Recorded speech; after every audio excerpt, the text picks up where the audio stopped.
make sure that it is really clear is just how do we call plays. And so the best way to make sure that we know not only who gets the ball, but where they're going to go is with numbers. And so what you see here is you see that we've got numbers, like here's a 1 for the quarterback, a 2 for the left halfback, a 3 for the fullback, and a 4 for the right halfback, and that will indicate who is going to get the ball. The other thing, the second number that you'll see or pay attention to is where the ball is actually going to end up going. So if you notice, all the even numbers are over here on the right. 0 for the to the right side of the center, 2 right on the guard, 4 right on the tackle, 6 right on the tight end, and then 8 way outside wide. And then the same thing going to the left with odd numbers. 1 on the center, 3 on the guard, 5 on the tackle, 7 on the tight end, and 9 way outside wide. So that basically this will really quickly, with no confusion, tell you right up front who's going to get the ball and where they're going to go. An example of this is, let's look at 27 and 46. This would be the old-time outside dive play going to the left and to the right.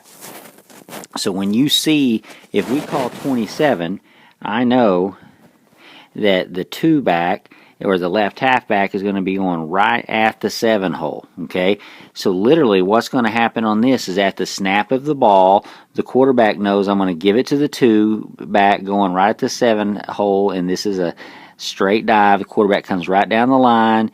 The dive back's running right straight ahead. Now if you notice, I said it's going at the tight end, but it looks like it's going at the tackle. The reason that is, on this play, it's kind of an off tackle play where that tackle and tight end are going to block down, leaving the end coming outside. This is super important for our guys to be able to execute this play, because one of the biggest things done in our league is they were little kid football is that ends rush up the field to try to keep you from getting outside and scoring. And so if we can execute this play, it will make the ends stay tight, and then we can run outside a whole lot easier. If we're going to run the same play to the right, then it would just be 46. And so in that case, the 4-back or the right halfback would be getting the ball going right up here to the 6 hole. So at the snap of the ball, everybody's firing off straight ahead and getting whoever's in front of them, except for the guy at the 6 hole, and he knows when we call his number that he's blocking down. The dive back is getting the ball right off of his block, quarterback coming over and getting him that ball. Quarterback will keep going, by the way, either to the left or to the right on outside, and the other backs will follow like it's an option play that way. That way we get the outside people getting and chasing the ball either to the right or to the left. And if this halfback who's going to get the ball, let's say on 46, the halfback that's going to get the ball be this right halfback, if he will just run hard straight through that hole, all he's got to do is beat one guy, the safety sitting back here at the back of the page. All he's got to do is beat that one guy for a touchdown. This play right here is very basic, very simple, very aggressive. Should be a play that would let us never lose yardage, and it is very hard to stop. Another example of how we can use the same numbering system to run a different play would be what we call 26. And you can simplify this by calling it like 46 dive or 27 dive, or you can add 26 and call it 26 power, so it helps create a little more of a picture in the kid's mind about what they're supposed to be doing. But the 6 hole is still over here at the tight end. The 2-back is still that back on the left halfback. So now the quarterback knows he's going to take the ball, turn around, hand it to the 2-back going right at the right tight end. In this case, in power, we know, again, the tight end is going to block down, and the tackle, they're going to double team that guy right here. Now the halfback and the fullback will double that end out.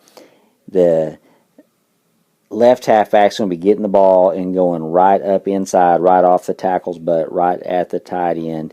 Another very simple play. So if we're going to do the same thing going to the left, then we would just call 47 power. That means the 4-back or the right halfback is going to be getting the ball going right to the 7 hole. So everybody's going to be firing off and getting their man towards the left-hand side. And now quarterback knows he's going to turn around and hand the ball to the right halfback. These other two backs will go and block over here on the end, and here he goes right behind him for that play right there.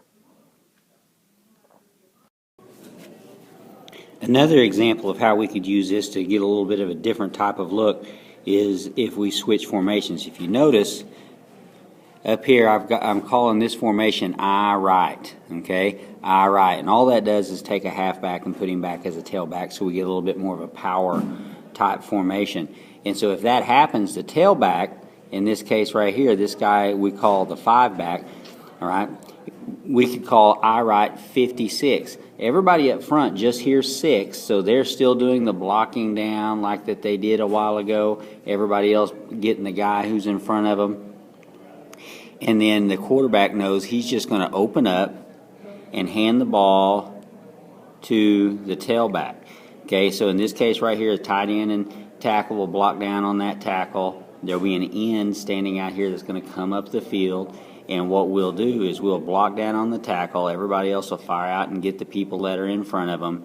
These two guys will go and kick out the end like they always have, and the tailback's going to take off right hard up the field, right off between that tackle and tight end.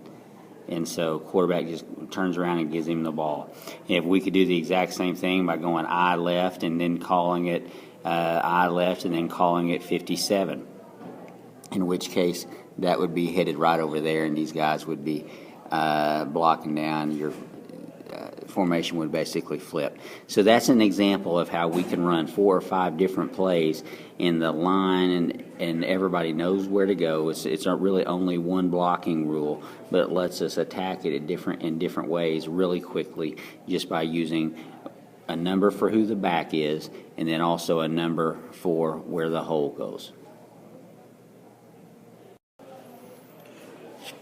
The next example of how you would use these to call plays would be a quarterback sneak. So in that same formation we just looked at, I right, all we've got to do to call quarterback sneak would be call I right and then 10 or 11 based if we want him to try to go to the right or left based on where we see we've got a bigger mismatch. So if we say, let's say we're going I right 10, we're going to sneak him over to the right-hand side. It's kind of quarterback 10 is the 1-back is the quarterback. The 0 hole would be over here to the right of the center. The 1 hole would be right here to the left of the center. So if we call I right and then 10, the center is going to try to get his guy, probably trying to go to the right-hand side of him. The 2 guards are going to fire out at the linebackers. The 2 tackles have just got to get inside their tackles, and the quarterback's just going to take off right up the field and cut off that block whichever way he needs to go, get right up the field. Last year, even though we were almost exclusively third graders and everybody was bigger than us, this play was one of the best plays that we ran. We probably had more touchdowns and more long plays off of quarterback sneak than anything else. And what it really does is that when you can run the 10 or 11 right up the middle, either with the quarterback, or I'll show you in just a second what happens if you add in 31 or 30 or 31, where we're giving it to the fullback. When you can do that, then it causes people to take their tackles that are sitting right out here and try to bring them inside. Well, when you bring the tackles inside, it opens up the 6 hole real big for us. And so that's going to be a huge majority of what we've got to do is are we attacking up the middle really effectively, and if they do something to stop that, can we attack off tackle real effectively? And then, of course, we'll always have a way of getting the ball outside.